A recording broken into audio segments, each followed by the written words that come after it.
केजरीवाल की हालत इस समय पतली हो गई है, चारों तरफ से घिर चुके हैं।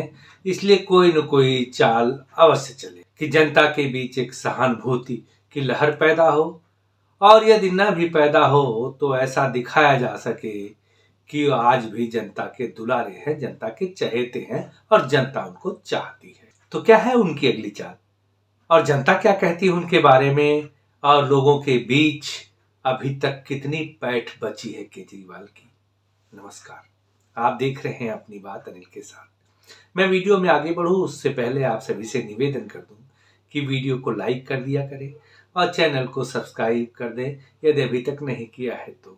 आगे मेरी शिकायत है कि आप लोग चैनल को सब्सक्राइब तो कर देते हैं लेकिन वीडियो को लाइक करना शायद भूल जाते हैं, तो कृपा करके लाइक भी कर दिया करें। अब आ जाता हूं दिल्ली के ठग या दिल्ली को ठगने वाले केजरीवाल पर, जिनको अब जेल दिखाई पड़ रही है और पत्नी को सत्ता सौंपने का विरोध भी झेलना पड़ा है। पार्टी के अंदर मुख्यमंत्री पद के कई दावेदार हैं, जिसमें गोपाल राय पुराने हैं जो अन्ना आंदोलन के समय से जुड़े हुए हैं, तो आतिशी भी अपने जुबानों की आतिशबाजी के सहारे उस कुर्सी पर काबिज होने का ख्वाब सजोने लगी हैं। तो सौरभ भारद्वाज भी अपने कंप्यूटर के दिमाग से कुछ कम नहीं है। ऐसे में यदि इनको मुख्यमंत्री की कुर्सी मिल गई तो ये लोग छोड़ेंगे क्या। इसी खतरे को भांपते हुए केजरीवाल ने एक चाल चली है, और वह है अन्ना आंदोलन की नकल।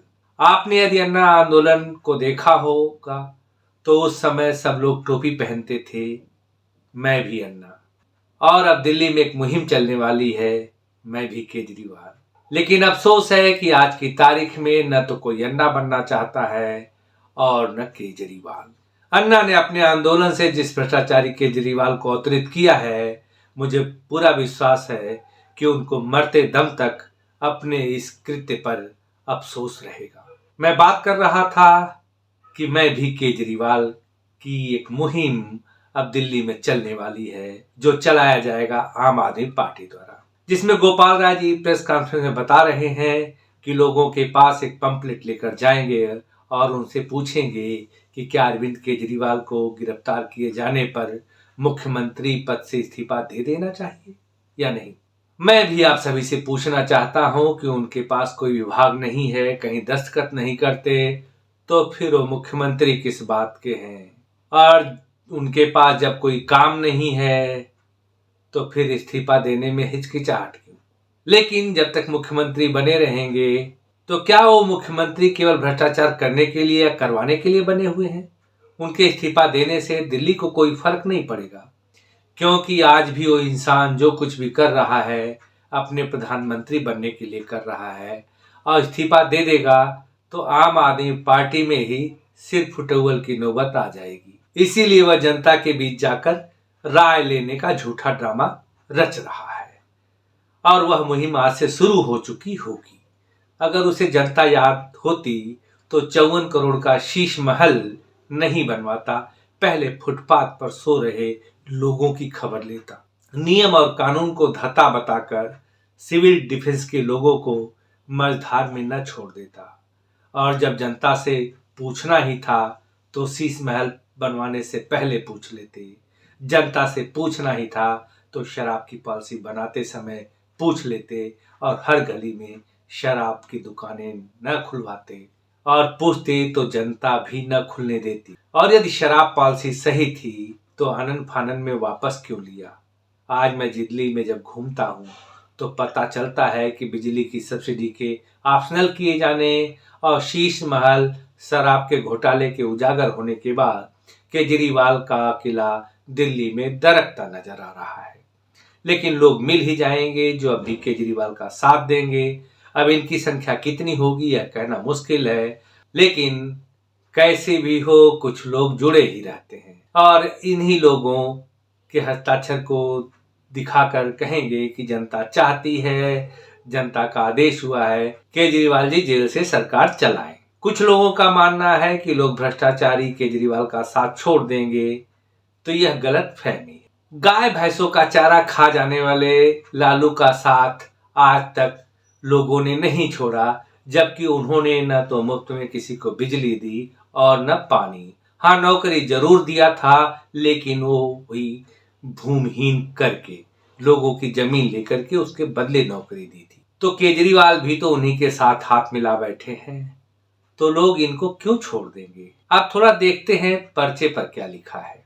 अरविंद केजरीवाल को क्यों गिरफ्तार करना चाहते हैं नरेंद्र मोदी। अभी बताइए, नरेंद्र मोदी कौन होते हैं गिरफ्तार करने वाले। गिरफ्तार तो तुम हो रहे हो अपने भ्रष्टाचार की वजह से, और आरोप मोदी पर लगा रहे हो। आगे क्या लिखते हैं इस पर्चे को जरूर पढ़ें, और लिखा हुआ है उसको आप पढ़ लीजिएगा। मैं हेडिंग पर चलता हूँ। शराब घोटाला फर्जी कैसे है। अब इस क्वेश्चन मार्क से मैं क्या समझूं कि भैया तुम यह पूछ रहे हो या बता रहे हो। आगे इसमें क्या लिख रहे हैं, उधर क्वेश्चन पूछ रहे हैं और आगे बता रहे हैं कि सीबीआई और ईडी कोई सबूत पेश नहीं कर सके। जज ने कहा यह केस 2 मिनट भी नहीं टिकेगा, तुम्हारे पास रिश्वत दिए जाने का कोई सबूत नहीं है, पूरा शराब घोटाला फर्जी है। भैया केजरीवाल, ये ना ही बताओगे कि अगले दिन का हुआ था और जज साहब का कहे थे। उसी जज ने जमानत नहीं दिया, और कहे तो पढ़ लो। और ये हम नहीं, सारे अखबार बता रहे हैं जिनको तुम विज्ञापन के लिए मोटा मोटा पैसा देते हो, वही छाप रहे हैं कि 338 करोड़ का लेन देन हुआ है। अब ई पर्चा में काहे नहीं छपवा रहे हो, इसको भी छपवा देते। केजरीवाल जी, ई पर्चा कोर्ट में दिखा देते तो तुरंत जमानत मिल जाता सिसोदिया को। लेकिन क्या बताए, तुम ही तो चाहते हो कि वो जेल में रहे। अब जब अपने पर आ गई तो जनता के पास पर्चा लेकर के जा रहे हो। जब इस पर्चे में तुम बता ही रहे हो भैया कि यह फर्जी है शराब घोटाला, तो सिसोदिया को भी दिखा देते, अभी भी दिखा देते, जिससे तुम्हारी गिरफ्तारी न होती। लेकिन तुम तो खुद कंफर्म कर रहे हो कि तुम सिर से पैर तक इस भ्रष्टाचार में डूबे हुए हो। नहीं तो तुमने लोगों को जेल भिजवाया, और जिसको जिसको जेल की बात कही तुमने ना, सब जेल गए। तो तुम्हारी जबान में तो का बैठा था हम नहीं बता सकते, लेकिन तुम्हारी जुबान काली अवश्य है शायद। अब तुम जेल तो जाने वाले हो, और जाने वाले इसलिए नहीं कि मोदी भिजवा रहे, जाने वाले इसलिए हो कि तुम ये काम की हो, भ्रष्टाचार की हो, जनता के टैक्स का पैसा अपने चंदे के लिए, प्रधानमंत्री बनने के लिए दिए हो। तुम जनता को बेवकूफ समझते हो ना, अगली अब बार यही जनता तुम्हें बनाने जा रही है केजरीवाल। आगे क्या लिखते हैं, मोदी जी केजरीवाल जी के काम से मुकाबला नहीं कर पा रहे हैं। और क्या लिखत है, मोदी जी क्यों केजरीवाल के पीछे पड़े हैं। मैं बताता हूं कि तुम फ्री वाली रेवड़ी गरीबों को दो, लेकिन वोट के लिए लाखों की सैलरी पाने वालों को देकर दिल्ली का बंटा ढार मत करो, तुम्हारे पीछे कौन नहीं पड़ेगा। रही बात गुजरात की, तुम चाहे जितनी शिकायत कर लो, वो गुजरात मॉडल से देश में छा गए और देश से अब विदेश तक छा गए हैं। लेकिन तुम दिल्ली से पंजाब पहुंच गए तो खालिस्तानियों से चंदा लेकर, और बाकी राज्य वालों ने तुम्हारा मुंह काला करके तुम्हें तो भेज ही दिया है। लेकिन तुमको तो शर्म नहीं आता है, और जब शर्म ही रह जाए तो नेता कौन बात का। मोदी जी नहीं, तुम्हार मुकाबला कौनो नहीं कर सकता। तुम तो प्रधानमंत्री बनने के लिए एक दिन देश का सौदा कर सकते हो। यह मुझे गलतफहमी नहीं, विश्वास है दिल में कि तुम्हें कोई प्रधानमंत्री बनाने की बात कह दे तो तुम देश ही बेच दोगे। आगे राघव चड्ढा मोदी जी को कंस बता रहे हैं। वाह, अब इनकी प्रेस कॉन्फ्रेंस होती है। जो सांसदों का फर्जी दस्तखत करता है वह केजरीवाल को किसने बताए, तो कौन विश्वास करेगा। और प्रेस कॉन्फ्रेंस में गोपाल राय के बगल में कौन बैठा है, जितेंद्र सिंह तोमर, जो फर्जी डिग्री मामले में अपनी वकालत और मंत्री पर दोनों गंवा चुके हैं, और अब वो प्रेस कॉन्फ्रेंस में बैठ रहे हैं। फर्जीवाड़ा में आस्था रखने वाले कृष्ण और देश को सम्मान दिलाने वाले, ईश्वर में आस्था रखने वाले लोग कंस। कब से हो गए राघव चड्ढा जी, तुम लोग वही हो ना, रामलला के जन्म स्थल पर अस्पताल बनवाना चाहते थे, और जब रामलला विराजमान वहां विराज रहे हैं तो अब तुम तीर्थ यात्रा करवा रहे हो। मूर्खों, कोई ईमान धर्म तो रखो। वोट और सत्ता के लिए बच्चों की कसम तोड़ दी तो फिर इनसे कौन उम्मीद करोगे।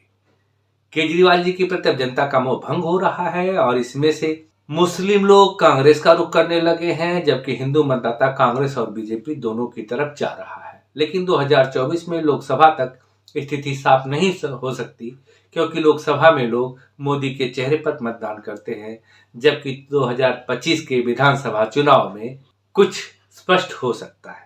अब यह मैं बता के जा रहा हूं कि आम आदमी पार्टी समाप्त नहीं होगी और न समाप्त होगी इनकी नीतियां।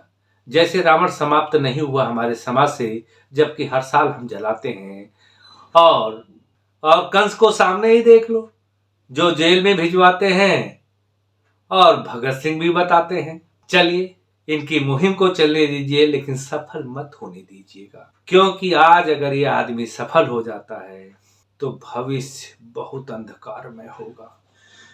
चुनना है किसी ईमानदार को चुनिए, मैं नहीं कहता कि इस आदमी को चुनो, लेकिन इस खतरनाक आदमी, मैं तो दो मुहा साफ कहूं, इसको मत चुनो दोस्तों, इसको मत नजदीक आने दो।